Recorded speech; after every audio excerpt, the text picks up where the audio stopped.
ਗੁਰੂ ਪਿਆਰੇ ਸਾਧ ਸੰਗਤ ਜੀ, ਵਾਹਿਗੁਰੂ ਜੀ ਕਾ ਖਾਲਸਾ, ਵਾਹਿਗੁਰੂ ਜੀ ਕੀ ਫਤਿਹ। ਸਹਿਜ ਵਿੱਚ ਇਸ ਤਰੀਕੇ ਨਾਲ ਅਭਿਆਸ ਕਰ ਰਹੇ ਸੀ ਕਿ ਅੰਤਰਗਤ ਨਹੀਂ ਤਾਂ ਅਨਹਦ ਸ਼ਬਦ ਸੁਣਨੇ ਜਾਂ ਗੁਰਮੰਤਰ ਦਾ ਅਭਿਆਸ ਕਰਨਾ ਅਤੇ ਫਿਰ ਨਾਭ ਘਾਟ 'ਤੇ ਆਸਣ ਲਾਉਣਾ। ਮਹਾਰਾਜ ਗੁਰਬਾਣੀ ਸਾਨੂੰ ਸਮਝਾਉਂਦੇ ਨੇ, ਨਾਭ ਪਵਨ ਘਰ ਆਸਣ ਬੈਸੇ ਗੁਰਮੁਖ ਖੋਜ ਤਤ ਲਹਿ, ਕਿ ਨਾਭੀ 'ਤੇ ਪਾਉਣ ਦਾ ਘਰ ਆ ਅਤੇ ਗੁਰਮੁਖ ਜਨ ਜਿਹੜੇ ਉੱਥੇ ਧਿਆਨ ਲਾਉਂਦੇ ਆ ਉਹ ਤੱਤ ਨੂੰ ਖੋਜ ਲੈਂਦੇ ਆ, ਉਸ ਨਾਮ ਤੱਕ ਉੱਪੜ ਜਾਂਦੇ ਆ।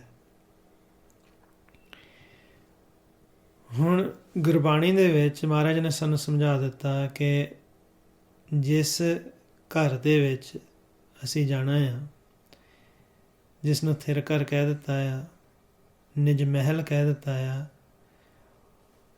ਉਹ ਸਾਡੇ ਅੰਦਰ ਆ। ਇਸ ਸਰੀਰ ਦੇ ਵਿੱਚ ਅਸਲੀ ਗੁਰਮੁਖ ਉਹੀ ਆ ਜਿਹੜੇ ਕਾਇਆ ਦੀ ਖੋਜ ਕਰਦੇ। ਮਹਾਰਾਜ ਕਹਿੰਦੇ ਗੁਰਮੁਖ ਹੋਵੇ ਸੋ ਕਾਇਆ ਖੋਜੈ, ਹੋਰ ਸਭ ਭਰਮ ਭੁਲਾਏ। ਕਿ ਬਾਹਰ ਇਸ ਦੁਨੀਆ ਦੇ ਵਿੱਚ ਜਿਹੜੇ ਮਨਮੁਖ ਆ ਉਹ ਬਾਹਰਲੇ ਪਾਸੇ ਖੋਜ ਕਰਦੇ ਆ, ਗੁਰਮੁਖ ਜਨ ਜਿਹੜੇ ਆ ਉਹ ਆਪਣੇ ਇਸ ਕਾਇਆ ਦੀ ਖੋਜ ਕਰਦੇ ਆ। ਇਹ ਵਡਿਆਈ, ਇਹ ਬਖਸ਼ਿਸ਼ ਹੈ ਪ੍ਰਮਾਤਮਾ ਦੀ, ਜੋ ਆਪਣੀ ਭਗਤੀ ਆਪ ਹੀ ਬਖਸ਼ਦੇ ਹੈ ਗੁਰਮੁਖ ਜਨ ਨੂੰ। ਮਹਾਰਾਜ ਕਹਿੰਦੇ ਹਰ ਆਪਣੀ ਭਗਤ ਕਰਾਏ ਵਡਿਆਈ ਵੇਖਾਲੀਨ, ਕਿ ਪ੍ਰਮਾਤਮਾ ਆਪਣੀ ਭਗਤੀ ਆਪ ਹੀ ਕਰਾਉਂਦਾ ਹੈ। ਆਪਣੀ ਆਪ ਕਰੇ ਪ੍ਰਤੀਤ ਆਪੇ ਸੇਵ ਘਾਲੀਨ, ਆਪਣਾ ਜਿਹੜਾ ਵਿਸ਼ਵਾਸ ਆ ਪ੍ਰਤੀਤ ਆ ਉਹ ਆਪ ਹੀ ਬਖਸ਼ਦਾ ਹੈ ਪ੍ਰਮਾਤਮਾ, ਅਤੇ ਆਪੇ ਜਿਹੜੇ ਇਹ ਸੇਵਾ ਘਾਲਣਾ ਆ ਭਗਤੀ ਆ ਆਪ ਹੀ ਪ੍ਰਮਾਤਮਾ ਕਰਵਾਉਂਦਾ ਹੈ। ਹਰ ਭਗਤਾਂ ਨੂੰ ਦੇ ਆਨੰਦ ਥਿਰ ਘਰੀ ਬਹਾਲਿਆਨ, ਜਿਹੜੇ ਭਗਤ ਜਨ ਆ ਉਹਨਾਂ ਨੂੰ ਆਨੰਦ ਬਖਸ਼ਦਾ ਆ ਥਿਰ ਘਰ ਦੇ ਵਿੱਚ ਬਿਠਾ ਕੇ। ਪਾਪੀਆਂ ਨੂੰ ਨਾ ਦੇਈ ਥਿਰ ਰਹਿਣ ਚੁਣ ਨਰਕ ਘੋਰ ਚਾਲੇਨ, ਜਿਹੜੇ ਪਾਪੀ ਲੋਕ ਆ ਉਹਨਾਂ ਨੂੰ ਪ੍ਰਮਾਤਮਾ ਥਿਰ ਨਹੀਂ ਰਹਿਣ ਦਿੰਦਾ, ਉਹਨਾਂ ਨੂੰ ਨਰਕ ਵਿੱਚ ਭੇਜਦਾ। ਹਰ ਭਗਤਾਂ ਨੂੰ ਦੇ ਪਿਆਰ ਕਰ ਅੰਗ ਨਿਸਤਾਰਿਆਨ, ਪ੍ਰਮਾਤਮਾ ਆਪਣੇ ਨਾਲ ਜੋੜ ਕੇ ਭਗਤਾਂ ਨੂੰ, ਉਹਨਾਂ ਨੂੰ ਹਮੇਸ਼ਾ ਆਨੰਦ ਬਖਸ਼ਦਾ, ਉਹਨਾਂ ਦਾ ਨਿਸਤਾਰਾ ਪਾਰ ਉਤਾਰਾ ਕਰ ਦਿੰਦਾ ਹੈ, ਉਹਨਾਂ ਨੂੰ ਪਿਆਰ ਬਖਸ਼ਦਾ ਹੈ। ਹੁਣ ਇਹ ਮਹਾਰਾਜ ਦੀ ਕਿਰਪਾ ਹੁੰਦੀ ਹੈ ਜੇਕਰ ਅਸੀਂ ਸੰਗਤ ਕਰ ਰਹੇ ਹਾਂ, ਜੇ ਅਸੀਂ ਭਗਤੀ ਕਰਨ ਦੀ ਕੋਸ਼ਿਸ਼ ਕਰ ਰਹੇ ਹਾਂ, ਕਿਉਂਕਿ ਬਾਕੀ ਸੰਸਾਰ ਜਿਹੜਾ ਇਸ ਪਾਸੇ ਨੂੰ ਨਹੀਂ ਲੱਗਦਾ, ਉਹ ਸਾਰਾ ਸੰਸਾਰ ਸੁੱਤਾ ਪਿਆ ਆ ਮਾਇਆ ਦੀ ਨੀਂਦੇ, ਜਿਹਨੂੰ ਮਹਾਰਾਜ ਕਹਿੰਦੇ ਆ ਮਾਇਆ ਮੋਹ ਇਹੋ ਜਗ ਸੁੱਤਾ, ਕਿ ਮਾਇਆ ਦੇ ਮੋਹ ਦੇ ਵਿੱਚ ਪੈ ਕੇ ਸਾਰਾ ਜਗਤ ਜਿਹੜਾ ਸੌਂ ਗਿਆ। ਹੁਣ ਅਸੀਂ ਕੋਸ਼ਿਸ਼ ਕਰਨੀ ਹੁੰਦੀ ਹੈ ਕਿ ਇੱਥੋਂ ਅਸੀਂ ਨਿਕਲੀਏ ਮਾਇਆ ਦੇ ਵਿੱਚੋਂ, ਆਪਣੇ ਘਰ 'ਚ ਜਾਈਏ, ਥਿਰ ਘਰ ਦੇ ਵਿੱਚ ਦਸਮ ਦੁਆਰ ਦੇ ਵਿੱਚ ਬੈਠੀਏ। ਮਹਾਰਾਜ ਨੇ ਸਾਨੂੰ ਸਮਝਾ ਦਿੱਤਾ ਕਿ ਨਿਜ ਘਰ ਮਹਿਲ ਪਾਵੋ ਸੁਖ ਸਹਿਜੇ, ਬੋਰ ਨਾ ਹੋਏਗੋ ਫੇਰਾ। ਜੇਕਰ ਅਸੀਂ ਨਿਜ ਘਰ ਦੇ ਵਿੱਚ ਬੈਠ ਜਾਵਾਂਗੇ, ਸਾਡਾ ਆਵਾਗਾਉਣ ਦਾ ਜਿਹੜਾ ਚੱਕਰ ਆ, ਜਨਮ ਮਰਨ ਦਾ ਗੇੜ ਆ, ਉਹ ਖਤਮ ਹੋ ਜਾਊਗਾ, ਸਾਨੂੰ ਸੁੱਖ ਮਿਲੇਗਾ। ਫਿਰ ਮਹਾਰਾਜ ਕਹਿੰਦੇ ਥਿਰ ਘਰ ਬੈਸੋ ਹਰਿ ਜਨ ਪਿਆਰੇ, ਸਤਿਗੁਰ ਤੁਮਰੇ ਕਾਜ ਸਵਾਰੇ, ਕਿ ਥਿਰ ਘਰ ਦੇ ਵਿੱਚ ਬੈਠ ਜਾਓ ਅਤੇ ਸਤਿਗੁਰ ਆਪ ਹੀ ਤੁਹਾਡੇ ਕਾਰਜ ਸਾਰੇ ਸਵਾਰ ਦੇਣਗੇ। ਹੁਣ ਉਸ ਜਗ੍ਹਾ ਦੇ ਵਿੱਚ ਪਹੁੰਚਣ ਲਈ ਸਾਨੂੰ ਉਹਦੀ ਨਿਸ਼ਾਨੀ ਪਤਾ ਹੋਣੀ ਚਾਹੀਦੀ ਹੈ ਕਿ ਉੱਥੇ ਕੀ ਆ ਚੱਲ ਰਿਹਾ, ਉੱਥੇ ਸਾਨੂੰ ਕੀ ਮਹਿਸੂਸ ਹੋਊਗਾ। ਮਹਾਰਾਜ ਕਹਿੰਦੇ ਆ ਉਹ ਥਿਰ ਘਰ, ਉਹ ਨਿਜ ਮਹਿਲ ਇਹਨਾਂ 9 ਦਰਾਂ ਤੋਂ ਉੱਪਰ ਆ। ਜਿਹੜੇ 9 ਦਰਵਾਜ਼ੇ ਆ ਸਰੀਰ ਦੇ, ਉਹਨਾਂ ਤੋਂ ਉੱਪਰ ਹੈ ਦਸਮ ਦੁਆਰ। ਮਹਾਰਾਜ ਕਹਿੰਦੇ 9 ਦਰ ਠਾਕੇ ਧਾਵਤ ਰਹਾਏ, 10ਵੇਂ ਨਿਜ ਘਰ ਵਾਸਾ ਪਾਏ, ਉੱਥੇ ਅਨਹਦ ਸ਼ਬਦ ਵਜੇ ਦਿਨ ਰਾਤੀ ਗੁਰਮਤੀ ਸ਼ਬਦ ਸੁਣਾਵਣੇ। ਕਹਿੰਦੇ ਅਸਲੀ ਗੁਰਮਤਿ ਦੁਆਰਾ ਉੱਥੇ ਸਾਨੂੰ ਅਨਹਦ ਸ਼ਬਦ, ਜਿਹੜੇ ਸਲੈਸਟੀਅਲ ਸਾਊਂਡ ਜਿਹਨੂੰ ਕਹਿ ਦਿੱਤਾ ਇੰਗਲਿਸ਼ ਦੇ ਵਿੱਚ, ਜੋ ਪ੍ਰਮਾਤਮਾ ਦੇ ਮੁਖ ਦੀ ਉਚਾਰਨ ਕੀਤੀ ਹੋਈ ਬਾਣੀ ਹੈ, ਜਿਹਨੂੰ ਅਨਹਦ ਬਾਣੀ ਵੀ ਕਹਿ ਦਿੱਤਾ ਹੋਇਆ, ਉਹ ਨਾਮ ਸਾਨੂੰ ਉੱਥੇ ਸੁਣਾਈ ਦਿੰਦਾ ਹੈ ਦਸਮ ਦੁਆਰ ਦੇ ਵਿੱਚ। ਹੁਣ ਮਹਾਰਾਜ ਨੇ ਸਾਨੂੰ ਸਮਝਾ ਦਿੱਤਾ ਦਸਮ ਦੁਆਰ ਦੇ ਵਿੱਚ ਅਸੀਂ ਜਾਣਾ ਹੈ। ਮਹਾਰਾਜ ਸਾਨੂੰ ਦੱਸਦੇ ਆ ਕਿ ਇਹ ਜਿਹੜੇ 9 ਦਾਰੇ ਆ ਸਾਡੇ, ਬਾਕੀ ਦੇ ਜਿਹੜੇ ਸਾਡੇ ਸਰੀਰ ਦੇ, ਇਹਨਾਂ ਦਾ ਪਾਉਣ ਦੇ ਨਾਲ ਸੰਪਰਕ ਆ। ਜਦੋਂ ਬੱਚਾ ਮਾਤਾ ਦੇ ਗਰਭ ਦੇ ਵਿੱਚ ਹੁੰਦਾ ਆ, ਉਦੋਂ ਜਿਹੜੇ 9 ਦਾਰੇ ਆ ਉਹ ਬੰਦ ਹੁੰਦੇ ਆ, 10ਵਾਂ ਖੁੱਲ੍ਹਾ ਹੁੰਦਾ। ਜਦੋਂ ਇੱਧਰਲੇ ਪਾਸੇ ਮਾਇਆ ਦੇ ਦੇਸ਼ ਦੇ ਵਿੱਚ ਪ੍ਰਵੇਸ਼ ਹੋ ਜਾਂਦਾ, ਜਨਮ ਹੋ ਜਾਂਦਾ ਬੱਚੇ ਦਾ, ਇੱਧਰਲੇ ਪਾਸੇ ਦੁਨੀਆ ਦੇ ਵਿੱਚ ਆ ਜਾਂਦਾ, ਅਤੇ ਇਹ ਜਿਹੜੇ 9 ਦਾਰੇ ਆ ਖੁੱਲ੍ਹ ਜਾਂਦੇ ਆ, ਪਾਉਣ ਜਿਹੜੀ ਆ ਉਹ ਮੁੱਖ ਰਾਹੀਂ ਪ੍ਰਵੇਸ਼ ਹੋ ਜਾਂਦੀ ਆ, ਅਤੇ 10ਵਾਂ ਜਿਹੜਾ ਹੈ ਉਹ ਗੁਪਤ ਹੋ ਜਾਂਦਾ।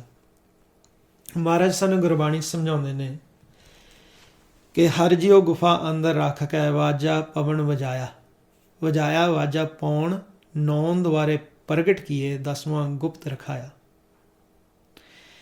ਕਿ ਅਸੀਂ ਇਸ ਸੰਸਾਰ ਵਿੱਚ ਸਾਰੇ ਪ੍ਰਵੇਸ਼ ਹੋਏ ਅਤੇ ਸਾਡੇ ਮੁੱਖ ਦੇ ਵਿੱਚ ਮਹਾਰਾਜ ਨੇ ਪੌਣ ਜਿਹੜੀ ਆ ਉਹ ਦਿੱਤੀ, ਸਾਨੂੰ ਸਵਾਸ ਦਿੱਤਾ ਮੁੱਖ ਰਾਹੀਂ, ਜਿਹਨੂੰ ਮਹਾਰਾਜ ਕਹਿੰਦਾ ਆਪੇ ਕਰਤਾ ਕਰ ਕਰ ਵੇਖੈ ਦੇਦਾ ਸਾਸ ਗਰਾਹਾ ਹੈ।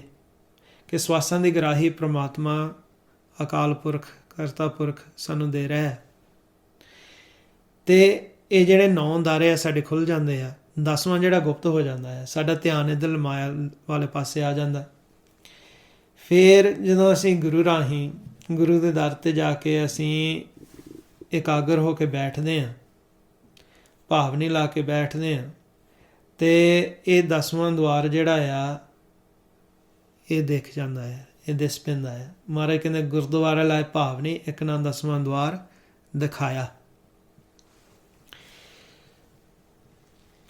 ਹੁਣ ਕਈ ਵਾਰੀ ਕਈ ਗੁਰਮੁਖ ਕਹਿ ਦਿੰਦੇ ਆ ਕਿ ਕਿਸੇ ਨੇ 10ਵਾਂ ਦੁਆਰ ਦੇਖਿਆ ਤਾਂ ਦੱਸੋ। ਮਹਾਰਾਜ ਕਹਿੰਦੇ ਆ ਗੁਰਬਾਣੀ ਦੇ ਵਿੱਚ ਕਿ ਜਿਨ੍ਹਾਂ ਨੇ ਭਾਵਨੀ ਲਾ ਕੇ ਆਪਣੇ ਮਨ ਨੂੰ ਇਕਾਗਰ ਕਰਕੇ ਬਿਠਾਇਆ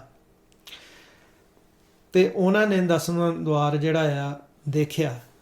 ਫਿਰ ਉੱਥੇ ਕੀ ਆ? ਮਹਾਰਾਜ ਕਹਿੰਦੇ ਤਹਿ ਅਨੇਕ ਰੂਪ ਨਾਉ ਨਵਨਿਧ ਤਿਸ ਦਾ ਅੰਤ ਨਾ ਜਾਈ ਪਾਇਆ।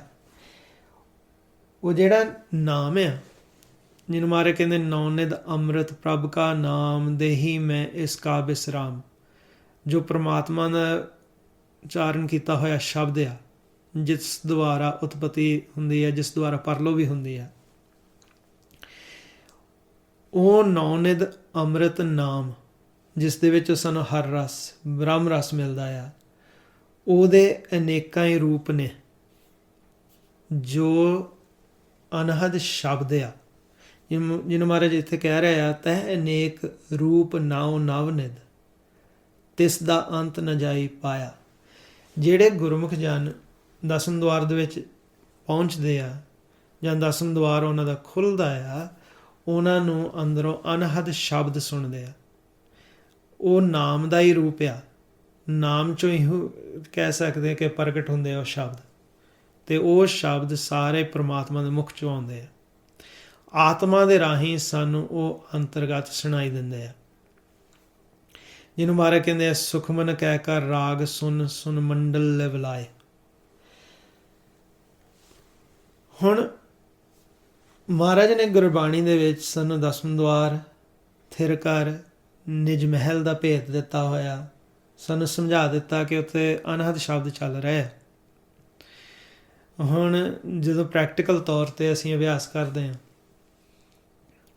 ਕਈ ਵਾਰੀ ਅਸੀਂ ਸ਼ਬਦ ਸੁਣਦੇ ਹਾਂ, ਸਾਨੂੰ ਪਤਾ ਨਹੀਂ ਲੱਗਦਾ ਕਿ ਕਿਹੜੇ ਕਿਹੜੇ ਸ਼ਬਦ ਚੱਲ ਰਹੇ ਆ। ਇੰਨਾ ਪਤਾ ਕਿ ਆਵਾਜ਼ ਆ ਰਹੀ ਆ। ਪਹਿਲਾਂ ਜਦੋਂ ਗੁਰਮੁਖ ਪ੍ਰੈਕਟੀਕਲ ਕਰਦੇ, ਕਈਆਂ ਨੂੰ ਇੱਦਾਂ ਲੱਗਦਾ ਹੁੰਦਾ ਕਿ ਜਿੱਦਾਂ ਚਿੜੀਆਂ ਚੁੱਕਣ ਵਾਲੀਆਂ ਆਵਾਜ਼ਾਂ ਆਉਂਦੀਆਂ ਜਾਂ ਬੀਂਡੇ ਵੱਜਦੇ ਆ, ਉਹ ਇੱਦਾਂ ਮਹਿਸੂਸ ਹੁੰਦਾ ਪਹਿਲਾਂ, ਕਿਉਂਕਿ ਅਸੀਂ ਹਜੇ ਪਾਉਣ ਤੋਂ ਪੂਰੀ ਤਰ੍ਹਾਂ ਅਤੀਤ ਨਹੀਂ ਹੋਏ, ਪਾਉਣ ਤੋਂ ਪੂਰੀ ਤਰ੍ਹਾਂ ਵੱਖ ਨਹੀਂ ਹੋਏ, ਸਾਡਾ ਧਿਆਨ ਹਜੇ ਪੂਰੀ ਤਰ੍ਹਾਂ ਇਕਾਗਰ ਨਹੀਂ ਹੋਇਆ ਹੁੰਦਾ, ਜਾਂ ਸਾਨੂੰ ਇੱਦਾਂ ਬਾਰ-ਬਾਰ ਹਜੇ ਅਸੀਂ ਇੱਦਾਂ ਥੋੜ੍ਹਾ ਦੂਰ ਹਾਂ ਉਸ ਘਰ ਤੋਂ, ਥੋੜ੍ਹੀ ਆਵਾਜ਼ ਆ ਰਹੀ ਹੈ। ਜਿਉਂ-ਜਿਉਂ ਅਸੀਂ ਪਾਉਣ ਤੋਂ ਅਤੀਤ ਹੁੰਦੇ ਜਾਂਦੇ ਹਾਂ, ਉਸ ਆਵਾਜ਼ ਨੂੰ ਅਸੀਂ ਧਿਆਨ ਨਾਲ ਸੁਣਦੇ ਹਾਂ, ਸਾਡਾ ਮਨ ਹੋਰ ਨਜ਼ਦੀਕ ਆਪਣੇ ਘਰ ਦੇ ਵਿੱਚ ਹੋ ਜਾਂਦਾ, ਫਿਰ ਅੰਤਰਗਤ ਬੈਠ ਹੀ ਜਾਂਦਾ ਹੈ। ਹੁਣ ਜਦੋਂ ਅਸੀਂ ਸੁਣਦੇ ਹਾਂ ਅੰਤਰਗਤ ਅਨਹਦ ਸ਼ਬਦ ਤੇ ਵਿੱਚੋਂ ਕਹਿੰਦਾ ਹੈ ਕਿ ਜਿਹੜੇ ਇੱਕ ਰਸ ਲਗਾਤਾਰ ਆਵਾਜ਼ ਚੱਲਦੀ ਹੈ ਉਹਨੂੰ ਸਹਿਜ ਧੁਨ ਕਿਹਾ ਹੋਇਆ, ਉਹਦਾ ਪਿੱਛਾ ਕਰਨਾ ਹੁੰਦਾ। ਪ੍ਰੈਕਟੀਕਲ ਤੌਰ 'ਤੇ ਕਈ ਵਾਰੀ ਕੀ ਹੁੰਦਾ ਕਿ ਜੇ ਤੁਸੀਂ ਸਹਿਜ ਧੁਨ ਨੂੰ ਪਕੜ ਲੈਂਦੇ ਆ ਅਤੇ ਉਹਨੂੰ ਸਿਰਫ ਇੱਕ ਜਗ੍ਹਾ ਟਿਕਾਊ ਕਰਕੇ ਉੱਪਰਲੇ ਪਾਸੇ ਦਸਮ ਦੁਆਰ ਜਿੱਥੇ ਵੀ ਤੁਹਾਨੂੰ ਸੁਣਦੀ ਆਵਾਜ਼, ਤੁਸੀਂ ਉਹਨੂੰ ਧਿਆਨ ਨਾਲ ਸੁਣੀ ਜਾਓਗੇ ਤਾਂ ਹੋਰ ਸ਼ਬਦ ਪ੍ਰਗਟ ਹੋ ਜਾਂਦੇ। ਗੁਰਬਾਣੀ ਦੇ ਵਿੱਚ ਸਾਨੂੰ ਇਹ ਪ੍ਰੈਕਟੀਕਲ ਸਮਝਾਇਆ ਹੋਇਆ, ਜਿਵੇਂ ਮਸਤਕ ਪਦਮ ਦਵਾਲੈ ਮਣੀ ਮਾਹੇ ਨਿਰੰਜਨ ਤ੍ਰੇ ਪਵਨ ਧਣੀ ਪੰਜ ਸ਼ਬਦ ਨਿਰਮਾਇਲ ਵਾਜੈ, ਕਿ 5 ਸ਼ਬਦ ਚੱਲਦੇ ਆ। ਢੁਲਕੇ ਸੰਖ, ਢੋਲਕੀ ਦੀ ਆਵਾਜ਼, ਚਵਰ ਸੰਖ, ਇੱਦਾਂ ਦੀਆਂ ਆਵਾਜ਼ਾਂ ਦੀ ਗਿਣਤੀ ਕੀਤੀ ਹੋਈ ਹੈ। ਢੁਲਕੇ ਸੰਖ ਚਵਰ ਘਨ ਗਾਜੇ, ਬੱਦਲ ਗਰਜਦੇ ਆ, ਪਰਮਾਤਮਾ ਆਪ ਗੱਜਦਾ ਹੈ। ਅਨੰਦ ਮੂਲ ਰਾਮ ਸਭ ਦੇਖਿਆ ਗੁਰ ਸਭ ਦੀ ਗੋਬਿੰਦ ਗੱਜਿਆ, ਕਿ ਪਰਮਾਤਮਾ ਅੰਦਰੋਂ ਆਵਾਜ਼ ਦਿੰਦੇ ਆ। ਹੁਣ ਅਸੀਂ ਪ੍ਰੈਕਟੀਕਲ ਇਹ ਕਰਨਾ ਹੁੰਦਾ। ਉੱਥੇ ਜਦੋਂ ਦਸਮ ਦੁਆਰ ਦੇ ਵਿੱਚ ਬੈਠਦੇ ਹਾਂ, ਸਾਨੂੰ ਫਿਰ ਦੇਖਦਾ ਕੀ ਹੈ, ਉੱਥੇ ਪ੍ਰਮਾਤਮਾ ਦੇ ਦਰਸ਼ਨ ਹੁੰਦੇ ਆ। ਉਹ ਹੁਣ ਮਹਾਰਾਜ ਸਾਨੂੰ ਸਮਝਾਉਂਦੇ ਨੇ ਗੁਰਬਾਣੀ ਦੇ ਵਿੱਚ। ਮਹਾਰਾਜ ਕਹਿੰਦੇ ਆ, ਦਸਮ ਦੁਆਰਾ ਅਗਮ ਅਪਾਰਾ ਪਰਮ ਪੁਰਖ ਕੀ ਘਾਟੀ, ਕਿ ਦਸਮ ਦੁਆਰ ਜਿਹੜਾ ਆ ਉਹ ਸਾਡੇ ਇਹ ਗਿਆਨ ਇੰਦਰੀਆਂ ਕਰਮ ਇੰਦਰੀਆਂ ਦੇ ਪਹੁੰਚ ਤੋਂ ਬਾਹਰ ਹੋ ਜਾਂਦਾ। ਉੱਥੇ ਪ੍ਰਮਾਤਮਾ ਦਾ ਵਾਸਾ ਆ। ਪਰਮ ਪੁਰਖ ਕੀ ਘਾਟੀ, ਉੱਪਰ ਹਾਟ, ਹਾਟ ਪਰ ਆਲਾ, ਆਲੇ ਭੀਤਰ ਥਾਤੀ, ਕਿ ਉੱਪਰ ਹੱਟ ਆ, ਹੱਟ ਸ਼ਾਪ ਨੂੰ ਕਹਿ ਦਿੱਤਾ ਆ। ਹਾਟ ਪਰ ਆਲਾ, ਆਲੇ ਭੀਤਰ ਥਾਤੀ, ਕਿ ਇੱਕ ਆਲਾ ਆ ਉੱਥੇ ਜਿੱਥੇ ਜਾ ਕੇ ਉਹ ਜੋਤ ਸਾਨੂੰ ਦਿਸੂਗੀ। ਹੁਣ ਸਿੱਧੀ ਪੰਜਾਬੀ ਦੇ ਵਿੱਚ ਜਦੋਂ ਅਸੀਂ ਆਲਾ ਕਹਿੰਦੇ ਹੁੰਦੇ ਹਾਂ, ਜ਼ਿਆਦਾਤਰ ਇਹ ਪਿਕਚਰ ਕੀਤਾ ਜਾਂਦਾ ਕਿ ਕੰਧ ਦੇ ਵਿੱਚ ਇੱਕ ਜਗ੍ਹਾ ਹੈ ਜਿੱਥੇ ਅਸੀਂ ਕੋਈ ਜੋਤ ਰੱਖ ਸਕਦੇ ਹਾਂ। ਹੁਣ ਇੱਥੇ ਭਗਤਾਂ ਨੇ, ਗੁਰੂ ਸਾਹਿਬਾਨ ਨੇ ਗੁਰਬਾਣੀ ਦੇ ਵਿੱਚ ਸਾਨੂੰ ਆਪਣੇ ਇਸ ਸਰੀਰ ਦਾ, ਕਾਇਆ ਦਾ ਭੇਦ ਦਿੱਤਾ ਹੋਇਆ। ਅਤੇ ਦਸਮ ਦੁਆਰ ਦੇ ਵਿੱਚ ਇੱਥੇ ਦੱਸ ਦਿੱਤਾ ਕਿ ਇੱਥੇ ਆਲਾ ਆ ਜਿੱਥੇ ਅਸੀਂ ਜੋਤ ਦੇ ਦਰਸ਼ਨ ਕਰਨੇ ਆ।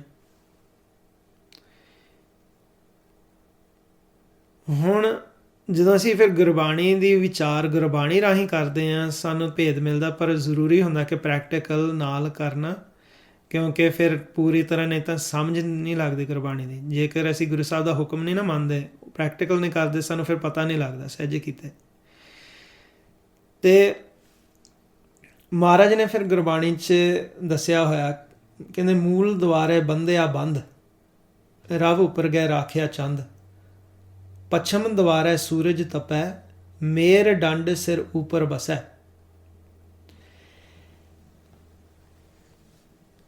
ਭਗਤ ਕਬੀਰ ਜੀ ਗੁਰਬਾਣੀ 'ਚ ਦੱਸਦੇ ਆ ਕਿ ਇੱਕ ਤਾਂ ਸਾਡਾ ਮੂਲਾਧਾਰ ਜਿਹੜਾ ਚੱਕਰ ਆ ਸਾਡੇ ਨਾਭੀ ਦੇ ਹੇਠਾਂ, ਉਹ ਇੱਕ ਸਿਰਾ ਆ। ਦੂਜਾ ਸਿਰਾ ਉਹਨਾਂ ਨੇ ਦੱਸਿਆ ਹੋਇਆ ਹੈ ਕਿ ਸਹਿਜ ਗੁਫਾ ਮੈਂ ਆਸਣ ਬਾਂਧਿਆ, ਉਹ ਹੈ ਸਾਡੇ ਅੱਖਾਂ ਦੇ ਦਰਮਿਆਨ। ਇਹ ਜਿਹੜਾ ਫਾਸਲਾ ਆ, ਇਹ ਹੈ ਭਵ ਸਾਗਰ, ਜਿਸ ਨੂੰ ਅਸੀਂ ਪਾਰ ਕਰਨਾ ਆਪਣੇ ਸਰੀਰ ਦੇ ਵਿੱਚ। ਫਿਰ ਮਹਾਰਾਜ ਨੇ ਦੱਸਿਆ ਹੋਇਆ ਹੈ ਇੱਥੇ ਕਿ ਰਵ ਉੱਪਰ ਗਿਆ ਰਾਖਿਆ ਚੰਦ, ਇੱਥੇ ਸੂਰਜ ਅਤੇ ਚੰਦਰਮਾ ਦੀ ਗੱਲ ਆਉਂਦੀ ਹੈ।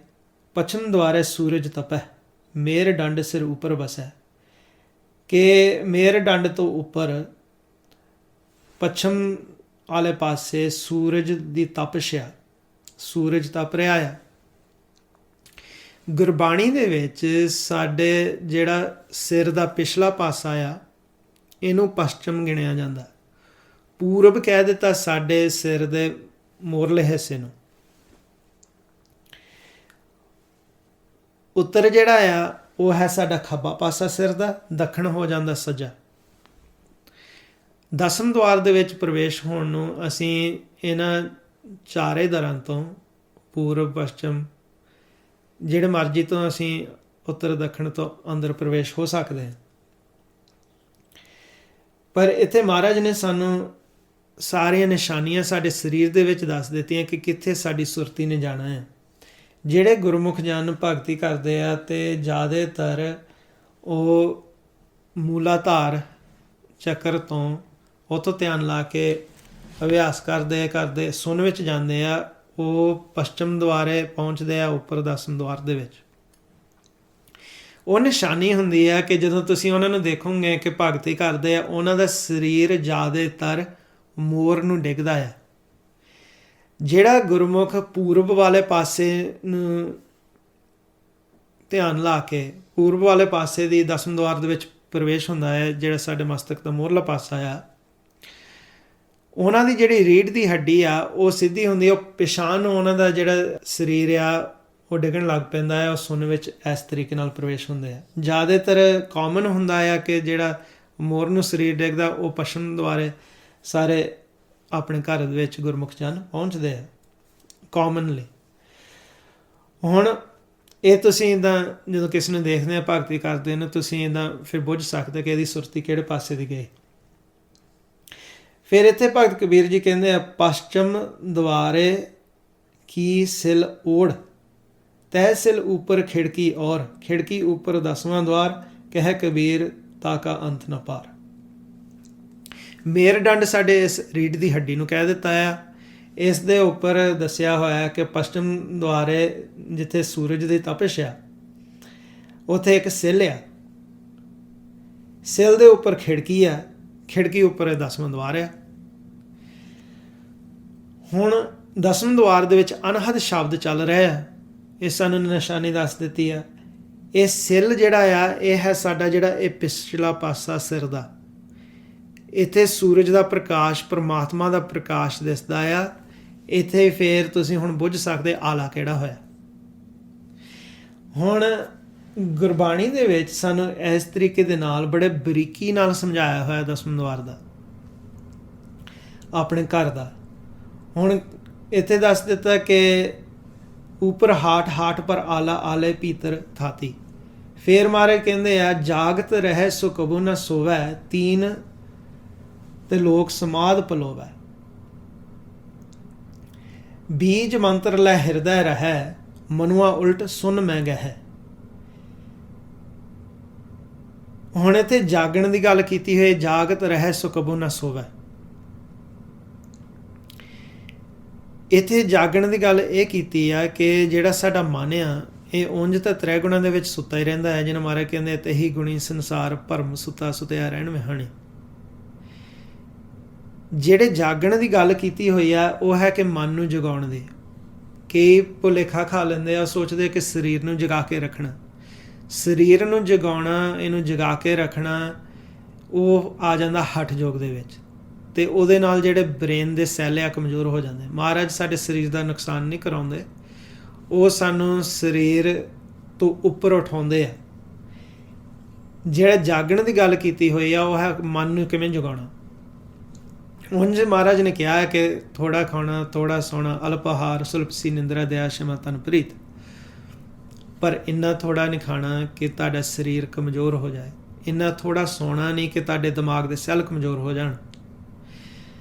ਜਦੋਂ ਅਸੀਂ ਭਗਤੀ ਕਰਦੇ ਹਾਂ ਅਤੇ ਅਸੀਂ ਇਸ ਪਾਸੇ ਚੱਲਦੇ ਹਾਂ ਕਿ ਅਸੀਂ ਗੁਰਮੰਤਰ ਦਾ ਅਭਿਆਸ ਕਰਨਾ, ਜਾਂ ਅੰਦਰੋਂ ਬੀਜ ਮੰਤਰ ਨੂੰ ਸੁਣਦੇ ਹਾਂ। ਬੀਜ ਮੰਤਰ ਲੈ ਹਿਰਦੈ ਰਹਿ, ਮਨੁਆ ਉਲਟ ਸੁਨ ਮੈਂ ਗਹਿ।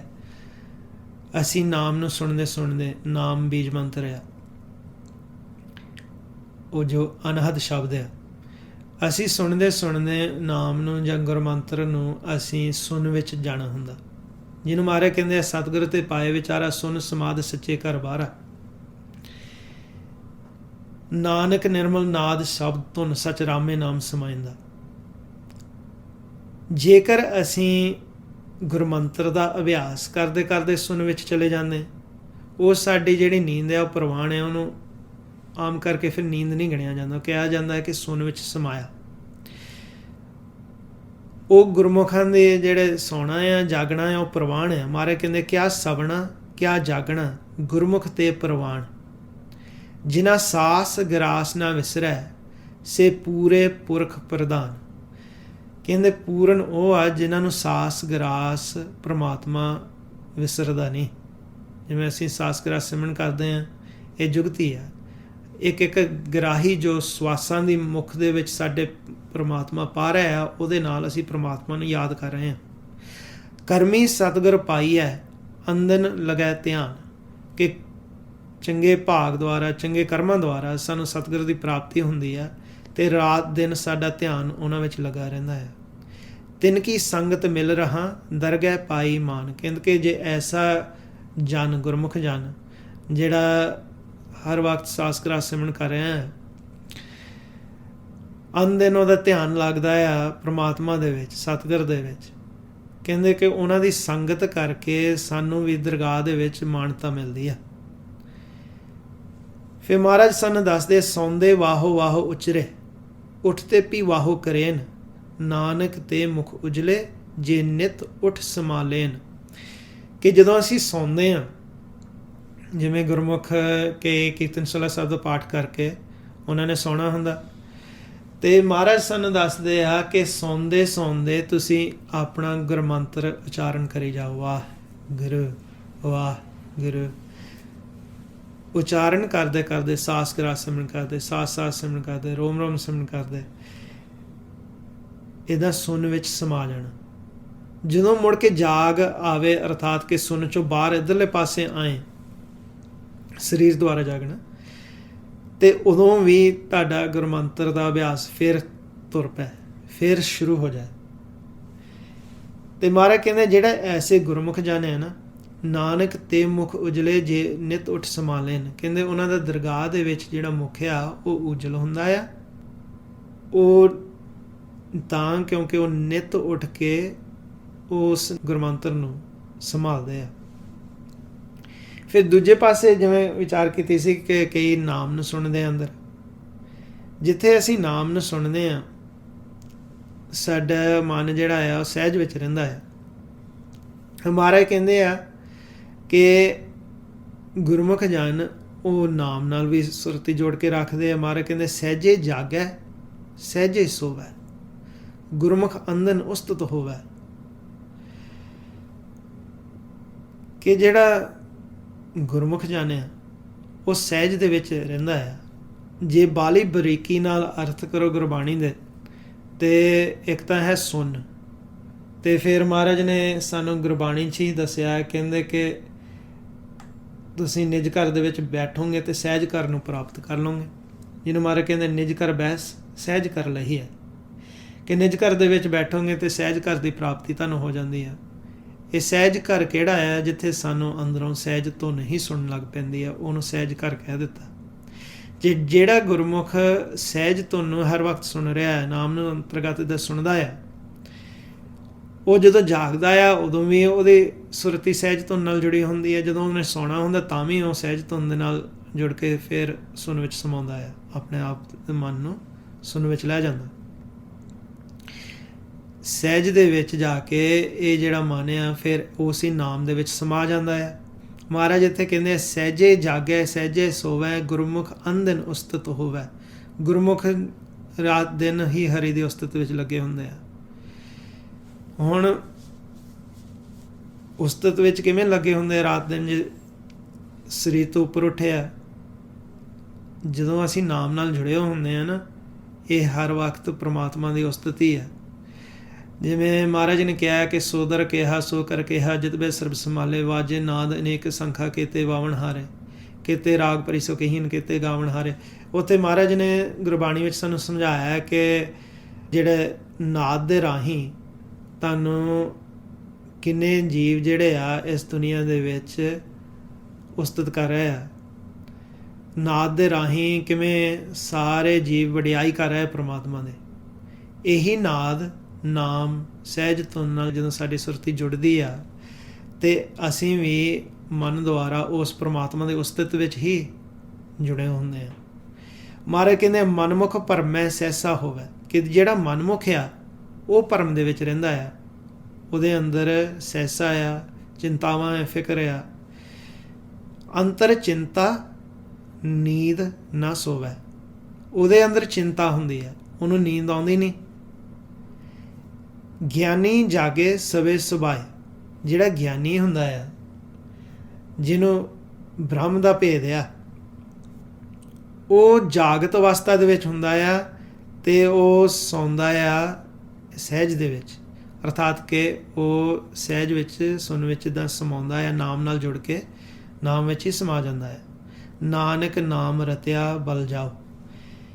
ਕਹਿੰਦੇ ਕਿ ਜਿਹੜੇ ਇੱਦਾਂ ਨਾਮ ਦੇ ਵਿੱਚ ਰਤੇ ਹੋਇਆ ਨਾ, ਉਹਨਾਂ ਲਈ ਅਸੀਂ ਕੁਰਬਾਨ ਜਾਂਦੇ ਹਾਂ। ਗੁਰਮੁਖ ਦੀ ਵਡਿਆਈ ਕੀਤੀ ਹੋਈ ਹੈ ਗੁਰਬਾਣੀ ਦੇ ਵਿੱਚ। ਇਸ ਤਰੀਕੇ ਦੇ ਨਾਲ ਅਸੀਂ ਵੀ ਫਿਰ ਇਹ ਭੇਦ ਲੈਂਦੇ ਹੋਏ ਸਮਝਣਾ ਹੈ ਕਿ ਨੀਂਦ ਜਿਹੜੀ ਆ, ਇਹ ਸਾਡੇ ਮਨ ਦੀ ਜਿਹੜੀ ਅਸੀਂ ਹਟਾਉਣੀ ਆ, ਜਿਹੜਾ ਕਿ ਮਨ ਸੁੱਤਾ ਨਾ ਹੋਵੇ ਤ੍ਰੈਗੁਣਾਂ ਦੇ ਵਿੱਚ। ਜਿਹੜਾ ਸਰੀਰ ਆ, ਇਹਦਾ ਨੀਂਦ ਜਿਹੜੀ ਆ ਜ਼ਰੂਰੀ ਆ। ਘੱਟ ਤੋਂ ਘੱਟ 6 ਤੋਂ 7 ਘੰਟੇ ਹਰੇਕ ਨੂੰ ਸੌਣਾ ਚਾਹੀਦਾ ਆ। ਹੁਣ ਇਸੇ ਥਿਰ ਘਰ ਦੇ ਵਿੱਚ, ਦਸਮ ਦੁਆਰ ਦੇ ਵਿੱਚ ਜਾ ਕੇ ਸਾਨੂੰ ਇਹ ਭੇਦ ਮਿਲਦਾ। ਇੱਥੇ ਫਿਰ ਕਹਿ ਦਿੱਤਾ ਕਿ ਆਪਣੇ ਮਨ ਨੂੰ ਜਾਗਤ ਅਵਸਥਾ ਦੇ ਵਿੱਚ ਰੱਖਣਾ। ਇਹ ਜਿਹੜਾ ਮਨ ਆ, ਇਹ ਫਿਰ ਸੌਂਦਾ ਨਹੀਂ, ਸਰੀਰ ਸੌਂ ਜਾਂਦਾ ਹੈ, ਮਨ ਜਿਹੜਾ ਜਾਗਤ ਰਹਿੰਦਾ। ਜਾਗਤ ਰਹਿ ਸੁ ਕਬੂ ਨ ਸੋਵੈ, ਤੀਨ ਤਲੋਕ ਸਮਾਧ ਪਲੋਵੈ। ਕਹਿੰਦੇ ਕਿ ਫਿਰ 3 ਲੋਕਾਂ ਦੀ ਸਮਾਧੀ ਦੇ ਵਿੱਚ ਜਿਹੜਾ ਮਨ ਹੈ ਬੈਠਾ ਰਹਿੰਦਾ ਆ, ਇਹਨੂੰ 3 ਲੋਕਾਂ ਦਾ ਗਿਆਨ ਆ ਜਾਂਦਾ, ਜਿਹਨੂੰ ਮਹਾਰਾਜ ਕਹਿੰਦੇ ਆ शिव की पूरी बसै बुध सार तै तुम मिलकर करो विचार ईत ऊत की सोझी परै। ਜਿਹਨੂੰ ਮਹਾਰਾਜ ਕਹਿੰਦੇ ਆ 10ਵੇਂ ਦੁਆਰ ਰਹਿਤ ਕਰੇ ਤ੍ਰੇ ਭਵਨ ਸੋਝੀ ਪਾਏ। 3 ਭਵਨਾਂ ਦੇ 3 ਲੋਕਾਂ ਦੀ ਇਹਨੂੰ ਸਮਾਧੀ ਦੇ ਵਿੱਚ ਭੇਦ ਮਿਲ ਜਾਂਦਾ। ਬੀਜ ਮੰਤਰ ਲੈ ਹਿਰਦੈ ਰਹਿ ਮਨੁਆ ਉਲਟ ਸੁਨ ਮੈਂ ਗਹਿ। ਉਹ ਮਨ ਜਿਹੜਾ ਆ ਉਹ ਸੁਣ ਵਿੱਚ ਹੀ ਬੈਠ ਜਾਂਦਾ ਆ, ਬੀਜ ਮੰਤਰ ਨੂੰ ਸੁਣ ਕੇ ਆਪਣੇ ਅੰਦਰ ਵਸਾ ਕੇ। ਹੁਣ ਮਹਾਰਾਜ ਨੇ ਫਿਰ ਸਾਨੂੰ ਸਮਝਾ ਦਿੱਤਾ, ਇਹ ਹੈ ਸਤਿਗੁਰੂ ਦੀ ਸੱਚੇ ਸ਼ਬਦ ਦੀ ਕਮਾਈ। ਮਹਾਰਾਜ ਕਹਿੰਦੇ ਸਤਿਗੁਰ ਕਾ ਸੱਚ ਸ਼ਬਦ ਕਮਾਵੋ, ਥਿਰ ਘਰ ਬੈਠੇ ਪ੍ਰਭ ਆਪਣਾ ਪਾਵੋ। ਕਿ ਥਿਰ ਘਰ ਦੇ ਵਿੱਚ ਆਪਣੇ ਤੁਸੀਂ ਫਿਰ ਪ੍ਰਮਾਤਮਾ ਨੂੰ ਪਾ ਸਕਦੇ ਆ। ਸੋ ਇੱਥੋਂ ਸਾਨੂੰ ਬੜੇ ਕਲੀਅਰ ਟਰਮਸ ਦੇ ਵਿੱਚ ਪਤਾ ਲੱਗ ਜਾਂਦਾ ਕਿ ਮਹਾਰਾਜ ਨੇ ਸਾਨੂੰ ਸਮਝਾਇਆ ਹੋਇਆ ਕਿ ਇਹ ਜਿਹੜਾ 10ਵਾਂ ਦੁਆਰ ਆ ਹੈ ਤਾਂ ਗੁਪਤ ਆ, ਪਰ ਇਹਦੇ ਵਿੱਚ ਜਿਹੜੀ ਸੁਰਤੀ ਸਾਡੀ ਪ੍ਰਵੇਸ਼ ਹੋ ਜਾਂਦੀ ਹੈ। ਜਿੱਥੇ ਅਨਹਦ ਸ਼ਬਦ ਸੁਣਦੇ ਆ, ਸਮਝੋ ਕਿ ਉਹ 10ਵਾਂ ਦੁਆਰ ਖੁੱਲ੍ਹ ਗਿਆ। ਮਹਾਰਾਜ ਕਹਿੰਦੇ ਜਗਤ ਉਪਾਏ ਖੇਲ ਰਚਾਇਆ, ਪਵਣੈ ਪਾਣੀ ਅਗਨੀ ਜੀਓ ਪਾਇਆ। ਕਿ ਪੌਣ ਪਾਣੀ ਵਸੰਤਰ ਦੇ ਵਿੱਚ ਸਾਡੇ ਜਿਹੜਾ ਮਨ ਨੂੰ ਪ੍ਰਵੇਸ਼ ਕਰ ਦਿੱਤਾ। ਆ ਜਿਹੜਾ ਸਾਡਾ ਸਰੀਰ ਆ ਤੱਤਾਂ ਦਾ ਬਣਿਆ ਹੋਇਆ, ਇੱਕ ਜਗਤ ਖੇਲ ਤਮਾਸ਼ਾ ਮਹਾਰਾਜ ਨੇ ਰਚਿਆ ਹੋਇਆ। ਦੇਹੀ ਨਗਰੀ 9 ਦਰਵਾਜ਼ੇ ਸੋ 10ਵਾਂ ਗੁਪਤ ਰਹਾਤਾ ਹੈ। ਕਿ ਜਿਹੜੀ ਦੇਹੀ ਆ ਸਾਡੇ ਸਰੀਰ, ਇਹਦੇ 9 ਦਰ ਆ ਜਿਹੜੇ ਪ੍ਰਗਟ ਆ, ਅਤੇ 10ਵਾਂ ਜਿਹੜਾ ਆ ਉਹ ਗੁਪਤ ਆ। ਉਹਦੇ ਵਿੱਚ ਹੀ ਅਨਹਦ ਸ਼ਬਦ ਆ, ਉਹਦੇ ਵਿੱਚ ਹੀ ਅਸੀਂ ਪ੍ਰਮਾਤਮਾ ਦਾ ਪ੍ਰਕਾਸ਼ ਦੇ ਦਰਸ਼ਨ ਕਰ ਲੈਣੇ ਆ। ਇੱਥੋਂ ਫਿਰ ਕਲੀਅਰ ਹੋ ਜਾਂਦਾ ਕਿ ਉੱਥੇ ਫਿਰ ਮਹਾਰਾਜ ਨੇ ਸਾਨੂੰ ਕਿਹਾ ਹੋਇਆ ਕਿ ਸੁੰਨ 'ਚ ਜਾਣਾ। ਸੋ ਕਈ ਵਾਰੀ ਜੀਵ ਜਿਹੜੇ ਆ ਉਹਨਾਂ ਨੂੰ ਭੁਲੇਖਾ ਪੈ ਜਾਂਦਾ। ਕੋਈ ਕਹਿ ਦਿੰਦਾ ਕਿ 10ਵਾਂ ਦੁਆਰ ਜੋਗੀਆਂ ਦਾ ਦੱਸੀ ਜਾਂਦੇ, ਇਹ ਜੋਗੀਆਂ ਦਾ ਨਹੀਂ, ਇਹ ਗੁਰਮਤਿ ਦਾ ਦੱਸਿਆ ਹੋਇਆ, ਗੁਰੂ ਦਾ। ਸਤਿਗੁਰੂ ਸਾਹਿਬ ਸ੍ਰੀ ਗ੍ਰੰਥ ਸਾਹਿਬ ਜੀ ਸਾਨੂੰ ਇਹਦਾ ਭੇਦ ਦਿੰਦੇ ਆ। 10ਵਾਂ ਦੁਆਰ ਸਾਡੇ ਅੰਦਰ ਆ, ਅਤੇ ਮਹਾਰਾਜ ਨੇ ਸਾਨੂੰ ਸਮਝਾ ਦਿੱਤਾ ਕਿ ਇਹ ਹੈ ਸੁੰਨ। ਇਹੀ ਸੁੰਨ ਸਾਡੇ ਅੰਦਰ ਆ, ਇਹੀ ਬਾਹਰ ਆ। ਹੁਣ ਮਹਾਰਾਜ ਨੇ ਜਿਹੜਾ ਇਹ ਭੇਦ ਦਿੱਤਾ ਸਾਨੂੰ, ਮਹਾਰਾਜ ਨੇ ਫਿਰ ਇਹ ਸਪਸ਼ਟ ਕਰ ਦਿੱਤਾ ਕਿ ਇਹ ਜਿਹੜਾ 10ਵਾਂ ਦੁਆਰ ਫਿਜ਼ੀਕਲ ਨਹੀਂ ਹੈਗਾ, ਇਹ ਸਾਡੀ ਕੋਈ ਫਿਜ਼ੀਕਲ ਔਰਗਨ ਨਹੀਂ। ਕਈ ਕਹਿ ਦਿੰਦੇ ਕਿ ਇਹ ਹੈਗਾ ਸਾਡਾ ਜਿਹੜਾ ਦਿਮਾਗ ਆ, ਪਰ ਦਿਮਾਗ ਹੈਗੇ ਫਿਜ਼ੀਕਲ ਔਰਗਨ। ਉਹਦੇ ਨਾਲ ਸਾਡਾ ਜਿਹੜਾ ਇਸ ਬਾਡੀ ਦਾ ਸੈਂਟਰਲ ਕਮਿਊਨੀਕੇਸ਼ਨ ਸਿਸਟਮ ਕਹਿ ਲਓ, ਜਿਸ ਦੁਆਰਾ ਮਨ ਨੇ ਆਪਣੇ ਇਸ ਬਾਡੀ ਨਾਲ ਇੰਟਰਫੇਸ ਕਰਨਾ ਹੈ, ਇੰਟਰੈਕਟ ਕਰਨਾ ਹੈ। 10ਵਾਂ ਦੁਆਰ ਜਿਹੜਾ ਉਹ ਦਿਮਾਗ ਨੂੰ ਨਹੀਂ ਕਿਹਾ। ਉਹ ਜਿੱਥੇ ਦਿਮਾਗ ਹੈ ਸਾਡੇ ਅੰਦਰ, ਉਸ ਅੱਖਾਂ ਤੋਂ ਉੱਪਰ ਉੱਦਾਂ ਜਿੱਥੇ ਸੁਣਿਆ, ਇਸ ਨੂੰ 10ਵਾਂ ਦੁਆਰ ਕਿਹਾ ਹੈ। ਕੋਠੜੀ ਬਣਾਈ ਹੋਈ ਹੈ, ਇਹ ਸਾਰੀ ਸੁੰਨ ਦੀ ਖੇਡ ਆ। ਤਾਂ ਹੀ ਮਹਾਰਾਜ ਨੇ ਕਿਹਾ ਕਿ ਅੰਤਰ ਸੁਨੰਗ ਬਾਹਰ ਸੁਨੰਗ ਤ੍ਰਿਭਵਨ ਸੁਨਮ ਸੁਨੰਗ, ਚੌਥਾ ਸੁਨੈ ਜੋ ਨਰ ਜਾਣੈ ਤਾਕੋ ਪਾਪ ਨ ਪੁਨੰਗ। ਅਸੀਂ ਫਿਰ ਸੁਨ ਦੇ ਵਿੱਚ ਇੰਨੀ ਗਹਿਰਾਈ ਨਾਲ ਜਾਣਾ ਹੁੰਦਾ ਕਿ ਅਸੀਂ ਚੌਥੀ ਸੁਨ ਤੱਕ ਪਹੁੰਚ ਜਾਈਏ, ਜਿੱਥੇ ਪ੍ਰਕਾਸ਼ ਹੀ ਪ੍ਰਕਾਸ਼ ਆ। ਫਿਰ ਸਦੀਵੀ ਸਾਡਾ ਮਨ ਪੁਨ ਪਾਪ ਤ੍ਰੈ ਗੁਣਾਂ ਤੋਂ ਉੱਪਰ ਉੱਠ ਜਾਂਦਾ ਹੈ। ਸੋ ਜਦੋਂ ਅਸੀਂ ਗੁਰਬਾਣੀ ਰਾਹੀਂ ਭੇਦ ਲੈਂਦੇ ਹਾਂ ਤਾਂ ਹੀ ਸਾਨੂੰ ਪ੍ਰੈਕਟੀਕਲ ਕਰਨਾ ਬਹੁਤ ਜ਼ਰੂਰੀ ਹੈ। ਜੇ ਅਨਹਦ ਸ਼ਬਦ ਸੁਣੇ ਹੋਣ, ਜੇ ਅਸੀਂ ਗੁਰਮੰਤਰ ਦਾ ਵੀ ਅਭਿਆਸ ਕਰਦੇ ਹਾਂ ਤਾਂ ਸਾਨੂੰ ਭੇਦ ਮਿਲਣ ਲੱਗ ਪੈਂਦਾ। ਸਭ ਤੋਂ ਪਹਿਲਾਂ ਇਹੀ ਸਟੈਪ ਹੈ ਕਿ ਸੁਣ ਵਿੱਚ ਜਾਣਾ। ਅਤੇ ਜਿਵੇਂ ਵਿਚਾਰ ਕਰ ਰਹੇ ਸੀ ਕਿ ਜਿਹੜੀ ਨੀਂਦ ਆ 6 ਤੋਂ 7 ਘੰਟੇ ਤਾਂ ਉਂਝ ਸੌਣਾ ਚਾਹੀਦਾ ਆ। ਹਰੇਕ ਨੂੰ ਇੱਕ ਅਵਸਥਾ ਜ਼ਰੂਰ ਆਉਂਦੀ ਹੈ ਜਦੋਂ ਅਸੀਂ ਸੱਚ ਵਿੱਚ ਸਮਾ ਜਾਂਦੇ ਹਾਂ, ਜਿੱਥੇ ਜਿਹੜੇ ਗੁਰਮੁਖ ਜਨਾਂ ਨੂੰ ਬਹੁਤ ਛੇਤੀ ਨੀਂਦ ਪੂਰੀ ਹੋ ਜਾਂਦੀ ਉਹਨਾਂ ਨੇ ਥੋੜ੍ਹੇ ਘੰਟਿਆਂ ਦੇ ਵਿੱਚ। ਪਰ ਜੇਕਰ ਅਸੀਂ ਨਹੀਂ ਨਾ ਉਸ ਅਵਸਥਾ 'ਤੇ ਪਹੁੰਚੇ, ਸੱਚ ਵਿੱਚ ਨਹੀਂ ਸਮਾਏ, ਸਾਨੂੰ ਨੀਂਦ ਪੂਰੀ ਲੈਣੀ ਪੈਣੀ ਹੈ। ਅਸੀਂ ਤਾਂ ਇਹ ਜ਼ਰੂਰੀ ਵਾਰ-ਵਾਰ ਬੇਨਤੀ ਕਰ ਰਹੇ ਹਾਂ ਕਿ ਕਈ ਗੁਰਮੁਖਾਂ ਨੇ ਸਾਨੂੰ ਦੱਸਿਆ ਹੋਇਆ ਆਪਣੀ ਹਾਲਤ, ਜਿਨ੍ਹਾਂ ਨੇ ਨੀਂਦ ਆਪਣੀ ਘਟਾ ਲਈ। ਕੋਈ ਗੰਧਰਵ ਨਗਰੀ ਦੇ ਵਿੱਚ ਪ੍ਰਵੇਸ਼ ਹੋ ਜਾਂਦਾ, ਕਿਸੇ ਦੇ ਫੁਰਨੇ ਬਹੁਤ ਜ਼ਿਆਦਾ ਵੱਧ ਜਾਂਦੇ ਆ ਅਤੇ ਔਖਾ ਹੋ ਜਾਂਦਾ। ਪਿਤਾ ਜੀ ਸਾਨੂੰ ਦੱਸਦੇ ਹੁੰਦੇ ਸੀ, ਕਹਿੰਦੇ ਸੀ ਕਿ ਜੇ 3-4 ਦਿਨ ਲਗਾਤਾਰ ਸੌਵੇਂ ਨਾ, ਅਤੇ ਆਮ ਬੰਦੇ ਦਾ ਜਿਹੜਾ ਦਿਮਾਗ ਆ, ਜਿਹੜਾ ਸਾਡਾ ਬ੍ਰੇਨ ਆ, ਉਹਦੀ ਗੱਲ ਕਰ ਰਹੇ ਸੀ ਕਿ ਉਹ ਇੰਨਾ ਕਮਜ਼ੋਰ ਹੋ ਜਾਂਦਾ ਆ ਕਿ ਜਿਹੜਾ ਬੰਦਾ ਪਾਗਲ ਹੋ ਸਕਦਾ ਆ, ਮਨ ਕਮਲਾ ਹੋ ਜਾਂਦਾ ਹੈ। ਕਿਉਂਕਿ ਦਿਮਾਗ ਜਿਹੜਾ ਆ, ਜਿਹੜੇ ਦ੍ਰਿਸ਼ਟਮਾਨ ਦੇ ਵਿੱਚ ਜਿਹੜੇ ਸਾਨੂੰ ਬਖਸ਼ਿਆ ਹੋਇਆ ਸਾਡੇ ਅੰਦਰ, ਸਾਡੇ ਸਿਰ ਦੇ, ਇਹਦੇ ਸੈੱਲ ਜਿਹੜੇ ਕਮਜ਼ੋਰ ਹੋ ਜਾਂਦੇ ਆ। ਤਾਂ ਇਹ ਜ਼ਰੂਰੀ ਆ ਕਿ ਅਸੀਂ ਨੀਂਦ ਜਿਹੜੀ ਆ ਉਹਨੂੰ ਵੀ ਪੂਰੀ ਰੱਖੀਏ ਕਿ ਉਨੀ ਜਿੰਨੀ ਸਾਡੇ ਸਰੀਰ ਨੂੰ ਲੋੜ ਆ। ਅਤੇ ਅਲਪ ਆਹਾਰ ਸੁਲਭ ਸੀ ਨਿੰਦਰਾ ਦਇਆ ਸ਼ਮਾ ਤਨ ਪ੍ਰੀਤ। ਖਾਣਾ ਥੋੜ੍ਹਾ, ਖਾਣਾ ਸੋਹਣਾ ਉਨਾ ਜਿੰਨਾ ਸਾਨੂੰ ਲੋੜ ਆ। ਮਤਲਬ ਕਿ 6 ਤੋਂ 7 ਘੰਟੇ ਤੱਕ ਕੋਸ਼ਿਸ਼ ਕਰਨੀ ਚਾਹੀਦੀ ਹੈ ਸਾਡਾ ਜਿਹੜਾ ਸਰੀਰ ਨੂੰ ਰੈਸਟ ਮਿਲੇ, ਆਰਾਮ ਮਿਲੇ ਅਤੇ ਨੀਂਦ ਆਵੇ। ਜਿਹੜਾ ਭੋਜਨ ਆ ਉਹ ਵੀ ਖਾਣਾ ਜਿੰਨਾ ਸਾਨੂੰ ਲੋੜ ਹੈਗੀ ਆ। ਜੇ ਅਸੀਂ ਸੌਂਦੇ ਬਹੁਤ ਜ਼ਿਆਦਾ ਹਾਂ ਜਾਂ ਖਾਂਦੇ ਬਹੁਤ ਜ਼ਿਆਦਾ ਹਾਂ, ਉਹ ਵੀ ਸਾਡੇ ਲਈ ਨੁਕਸਾਨਦਾਈ ਹੈ। ਇਹ ਬੈਲੈਂਸ ਰੱਖਣਾ ਹੁੰਦਾ ਹੈ। ਸੋ ਅੱਜ ਦਾ ਟੌਪਿਕ ਸਿੰਪਲ ਸਿਰਫ ਇਸ 'ਤੇ ਹੀ ਸੀਗਾ ਕਿ ਅਸੀਂ ਕਿਵੇਂ ਦਸਮ ਦੁਆਰ ਦੀ ਪਛਾਣ ਕਰਨੀ ਆ। ਦਸਮ ਦੁਆਰ ਹੈ ਸੁੰਨ ਦਾ ਹਿੱਸਾ ਹੈ, ਤਾਂ ਇਹਨੂੰ ਥਿਰ ਘਰ ਕਹਿ ਦਿੱਤਾ। ਹੁਣ ਜਿਹੜਾ ਸਾਡਾ ਇਹ ਸਰੀਰ ਆ ਨਾ, ਇਹ ਬਿਨਸ ਜਾਣਾ ਆ। ਇਹ ਜਿਹੜਾ ਸਾਡਾ ਦਿਮਾਗ ਆ, ਇਹ ਬਿਨਸ ਜਾਣਾ ਆ। ਅਤੇ ਜਿਹੜੀ ਚੀਜ਼ ਨਾਸਵਾਨ ਹੋਵੇ ਉਹਨੂੰ ਥਿਰ ਨਹੀਂ ਕਹਿ ਸਕਦੇ, ਅਤੇ ਮਹਾਰਾਜ ਨੇ ਕਹਿ ਦਿੱਤਾ ਇਹਨੂੰ ਥਿਰ ਘਰ। ਹੁਣ ਗੁਰਬਾਣੀ ਦੇ ਵਿੱਚ ਥੋੜ੍ਹਾ ਜਿਹਾ ਨੋਟ ਕਰ ਲਓ ਕਿ ਕਈ ਵਾਰੀ ਗਗਨ ਅੰਤਰ ਕਹਿ ਦਿੱਤਾ ਆ ਦਸਮ ਦੁਆਰ ਨੂੰ, ਕਈ ਵਾਰੀ ਗਗਨ ਲਫ਼ਜ਼ ਅਸਲ ਵਿੱਚ ਉੱਪਰਲੇ ਪਾਸੇ ਨੂੰ ਕਹਿੰਦੇ ਹੁੰਦੇ ਗਗਨ। ਅਤੇ ਭਗਤ ਕਬੀਰ ਜੀ ਨੇ ਇੱਕ ਜਗ੍ਹਾ ਕਿਹਾ ਹੋਇਆ ਕਿ ਆਕਾਸ਼ ਗਗਨ ਪਤਾਲ ਗਗਨ ਹੈ, ਚੌਂਦਿਸ ਗਗਨ ਰਹਾਇਲੇ, ਅਨੰਤ ਮੂਲ ਸਦਾ ਪ੍ਰਖੋਤਮ ਘਟ ਬਿਨਸੈ ਗਗਨ ਨ ਜਾਇਲੇ। ਕਿ ਆਕਾਸ਼ ਦੇ ਵਿੱਚ ਗਗਨ ਆ, ਪਤਾਲ ਦੇ ਵਿੱਚ ਗਗਨ ਆ, ਚਾਰੇ ਦਿਸ਼ਾਵਾਂ ਦੇ ਵਿੱਚ ਗਗਨ ਆ। ਅਨੰਤ ਮੂਲ ਸਦਾ ਪ੍ਰਖੋਤਮ ਘਟ ਬਿਨਸੈ ਗਗਨ ਨ ਜਾਇਲੇ। ਕਿ ਜਿਹੜਾ ਸਰੀਰ ਆ ਉਹ ਖਤਮ ਹੋ ਜਾਂਦਾ, ਬਿਨਸ ਜਾਂਦਾ ਆ, ਪਰ ਜਿਹੜਾ ਗਗਨ ਜਾਂਦਾ ਨਹੀਂ ਕਿਤੇ, ਉਹ ਹਮੇਸ਼ਾ ਇੱਥੇ ਰਿਹਾ। ਇੱਥੇ ਗੱਲ ਕੀਤੀ ਹੋਈ ਹੈ ਸੁੰਨ ਦੀ, ਆਕਾਸ਼ ਦੀ, ਕਿਉਂਕਿ ਸਾਡੇ ਉੱਪਰ ਆਲੇ ਦੁਆਲੇ ਸਾਰੇ ਪਾਸੇ ਹੈ। ਹੁਣ ਇੱਥੇ ਕਹਿ ਦਿੱਤਾ ਕਿ ਗਗਨ ਜਾਂਦਾ ਨਹੀਂ ਕਿਤੇ। ਫਿਰ ਇੱਕ ਜਗ੍ਹਾ ਆਉਂਦਾ ਹੈ ਸ਼ਬਦ ਕਿ ਜਿਹੜਾ ਸਾਡਾ ਸਰੀਰ ਆ,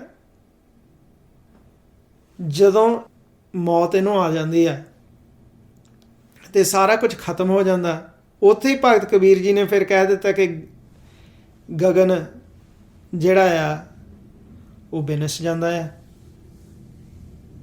ਹੁਣ ਇੱਥੇ ਕੰਟਰਡਿਕਸ਼ਨ ਨਹੀਂ ਹੈਗੀ। ਗਗਨ ਦਾ ਅਰਥ ਦੋ ਤਰ੍ਹਾਂ ਨਾਲ ਕੀਤਾ ਜਾਂਦਾ। ਇੱਕ ਤਾਂ ਆਕਾਸ਼ ਨੂੰ ਕਿਹਾ ਹੋਇਆ, ਆਕਾਸ਼ ਕਦੇ ਬਿਨਸਦਾ ਨਹੀਂ, ਇਹ ਹਮੇਸ਼ਾ ਇੱਥੇ ਰਿਹਾ, ਤਾਂ ਹੀ ਗਗਨ ਪਰਮਾਤਮਾ ਨੂੰ ਵੀ ਕਹਿੰਦੇ ਆ। ਤੁਸੀਂ ਨੋਟ ਕਰੋ ਜਾਪ ਸਾਹਿਬ ਦੇ ਵਿੱਚ ਪਰਮਾਤਮਾ ਨੂੰ ਆਕਾਸ਼ ਵੀ ਕਿਹਾ ਹੈ। ਅਜੈ ਅਲੈ ਅਪੈ ਅਬੈ ਅਪੂ ਅਜੂ ਅਨਾਸ ਆਕਾਸ। ਹੁਣ ਜਿੱਥੇ ਭਗਤ ਕਬੀਰ ਜੀ ਨੇ ਕਿਹਾ ਕਿ ਗਗਨ ਬਿਨਸਦਾ ਆ, ਉੱਥੇ ਸਾਡੇ ਇਸ ਸਿਰ ਦੀ ਗੱਲ ਕੀਤੀ ਹੋਈ ਹੈ ਕਿ ਜਿਹੜਾ ਢਾਂਚਾ ਆ ਸਾਡਾ, ਇਹ ਜਿਹੜਾ ਔਰਗਨਸ ਆ, ਦਿਮਾਗ ਆ, ਇਹ ਉੱਪਰਲੇ ਪਾਸੇ ਹੀ ਆ, ਇਹਨੂੰ ਗਗਨ ਉੱਪਰਲੇ ਪਾਸੇ ਨੂੰ ਕਹਿੰਦੇ ਆ, ਅਤੇ ਇਹ ਬਿਨਸ ਜਾਂਦਾ। ਉਹ ਫਿਰ ਭਗਤ ਕਬੀਰ ਜੀ ਨੇ ਕਿਹਾ ਹੋਇਆ ਗੁਰਬਾਣੀ 'ਚ, ਜੈ ਕਛ ਆਹਾ ਤਾਹਾ ਕਿਛ ਨਾਹੀ, ਪੰਜ ਤਤ ਤੇ ਨਾਹੀ, ਏੜਾ ਪਿੰਗਲਾ ਸੁਖਮਨ ਬੰਦੇ ਇਹ ਅਵਗਨ ਕਤ ਜਾਹੀ। ਇੱਥੇ ਗੱਲ ਕੀਤੀ ਹੋਈ ਹੈ ਇਸ ਸ਼ਬਦ ਦੇ ਵਿੱਚ ਕਿ ਜਦੋਂ ਸਾਡਾ ਮਨ ਇਸ ਸਰੀਰ ਨੂੰ ਛੱਡ ਦਿੰਦਾ, ਜਿਹੜੇ ਪੰਜ ਤੱਤ ਆ ਇਹ ਵੀ ਸਾਡੇ ਸਰੀਰ ਦੇ ਖਿਲਰ ਜਾਂਦੇ ਆ, ਅਤੇ ਜਿਹੜਾ ਕੁਛ ਸੀਗਾ ਇਹਦੇ ਵਿੱਚ ਸਰੀਰ ਦੇ ਵਿੱਚ ਉਹ ਵੀ ਚਲਿਆ ਜਾਂਦਾ ਆ, ਇਸ ਸਰੀਰ ਦਾ ਸੰਸਕਾਰ ਵੀ ਹੁੰਦਾ ਆ। ਹੁਣ ਈੜਾ ਪਿੰਗਲਾ ਸੁਖਮਨ ਬੰਦੇ ਇਹ ਅਵਗਨ ਕਤ ਜਾਹੀ, ਕਈ ਉਹਨਾਂ ਨੂੰ ਸਮਝ ਨਹੀਂ ਆਉਂਦੀ, ਉਹ ਕਹਿ ਦਿੰਦੇ ਕਿ ਈੜਾ ਪਿੰਗਲਾ ਸੁਖਮਨਾਂ ਨੂੰ ਅਵਗੁਣ ਕਿਹਾ, ਇਹਨਾਂ ਨੂੰ ਅਵਗੁਣ ਨਹੀਂ ਕਿਹਾ। ਇੱਥੇ ਕਿਹਾ ਹੋਇਆ ਕਿ ਈੜਾ ਪਿੰਗਲਾ ਅਤੇ ਸੁਖਮਨਾਂ ਦੀ ਗੱਲ ਕੀਤੀ ਜਾਂਦੀ ਆ ਜਦੋਂ ਬ੍ਰਹਮ ਦਾ ਭੇਦ ਲੈਂਦੇ ਆ, ਕਾਇਆਂ ਦੀ ਖੋਜ ਕਰਦੇ ਆ। ਜਿੱਦਾਂ ਭਗਤ ਕਬੀਰ ਜੀ ਨੇ ਕਿਹਾ ਹੈ ਕਿ ਗੰਗ ਜਮਨ ਕੇ ਅੰਤਰੈ ਸਹਿਜ ਸੁਨ ਕੇ ਘਾਟ, ਤਾਹ ਕਬੀਰੈ ਮਟ ਕੀਆ ਖੋਜਤ ਮੁਨ ਜਨ ਬਾਟ। ਗੰਗਾ ਜਮਨਾ ਈੜਾ ਪਿੰਗਲਾ ਨੂੰ ਕਿਹਾ ਹੋਇਆ ਆ, ਅਤੇ ਸਰਸਵਤੀ ਜਿਹੜੇ ਆ ਨਦੀ ਅਲੋਪ ਹੋ ਚੁੱਕੀ ਆ, ਉਹ ਸੁਖਮਨਾ ਨਾੜੀ ਨੂੰ ਕਹਿੰਦੇ ਆ ਸਾਡੇ ਸਰੀਰ ਦੇ ਵਿੱਚ। ਹੁਣ ਭਗਤਾਂ ਨੇ ਕਿਹਾ ਹੋਇਆ ਗੁਰਬਾਣੀ ਵਿੱਚ, ਈੜਾ ਪਿੰਗਲਾ ਅਰ ਸੁਖਮਨਾ ਪੌਣੇ ਬੰਦ ਰਹਾਓਗੋ, ਚੰਦ ਸੂਰਜ ਦੋਏ ਸਮ ਕਰ ਰਾਖੋ, ਬ੍ਰਹਮ ਜੋਤ ਮਿਲ ਜਾਓਗੋ। ਕਿ ਈੜਾ ਪਿੰਗਲਾ ਅਤੇ ਸੁਖਮਨਾ 'ਤੇ ਪਾਉਣ ਨੂੰ ਰੋਕ ਕੇ ਤੁਸੀਂ ਚੰਦਰਮਾ ਸੂਰਜ ਨੂੰ ਸਮ ਕਰ ਲਓ ਅਤੇ ਤੁਹਾਨੂੰ ਬ੍ਰਹਮ ਜੋਤ ਦੇ ਦਰਸ਼ਨ ਹੋ ਜਾਣਗੇ।